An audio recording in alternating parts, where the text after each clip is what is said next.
Bom, pessoal, meus queridos, estamos aí seguindo o estudo do Kardec, projeto No Mundo Maior, Kardec na Alma, né? Kardec na Veia, na Alma.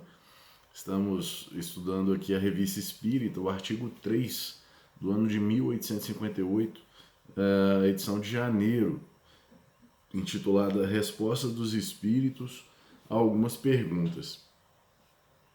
Então, Kardec aí começando a fazer sondagens no mundo espiritual, né? Ele faz algumas perguntas voltadas para a questão dos fenômenos físicos, lembrando que ele já não está naquele nível, né, do questionamento se existem ou não espíritos, ele já está percebendo que sim, eles existem e como que eles se comportam, né, as diferentes categorias, as formas como eles se expressam no mundo material, e essa primeira forma aí que ele está explorando é a questão dos fenômenos físicos, né. Ele faz uma série de perguntas, vamos lá, então, algumas delas estão, né, a gente vai comentar aqui, por exemplo, como os espíritos podem agir sobre a matéria,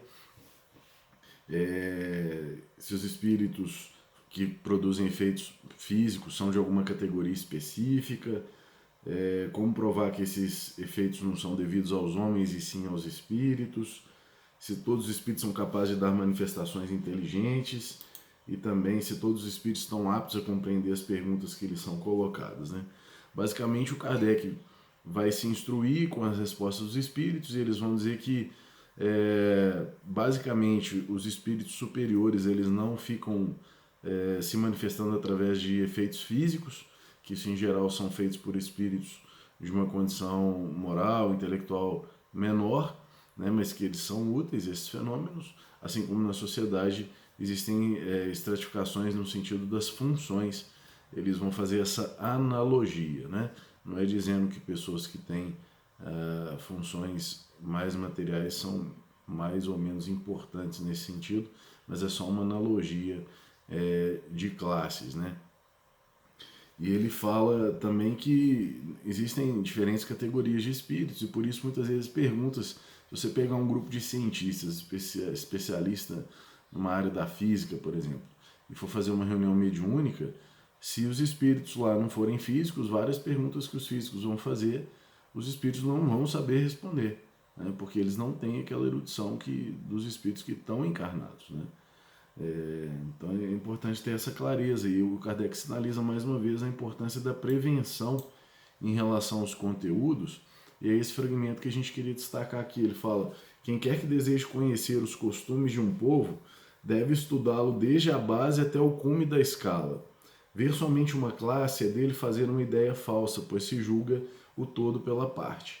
A população dos espíritos é como a nossa. Há de tudo, o bom, o mal, o sublime, o trivial, o saber e a ignorância. Quem não os tiver observado seriamente em todos os graus não se pode gabar de conhecê-los. As manifestações físicas fazem-nos conhecer os espíritos de baixa evolução, são a rua e a cabana. As comunicações instrutivas e sábias põem-nos em relação com os espíritos elevados, são a elite da sociedade, o castelo e o instituto. Né? Mostrando aí que tem diferentes formas, né, de cultura. Ele basicamente está falando simbolicamente, no linguajar hoje até talvez não tão politicamente correto, né? Mas dizendo da cultura popular e da cultura formal, acadêmica, institucional no mundo espiritual, né? E que você consegue perceber essas nuances na medida que você vai se aprofundando nas comunicações, a forma de estruturar o pensamento, o raciocínio, a lógica, o encadeamento, o uso de certas expressões, vão dizer daquela classe de espírito, daquela categoria, do nível de formação dele, de erudição, mas não só do ponto de vista intelectual, mas da sua expressão moral também, né? Que significa muito nesse universo.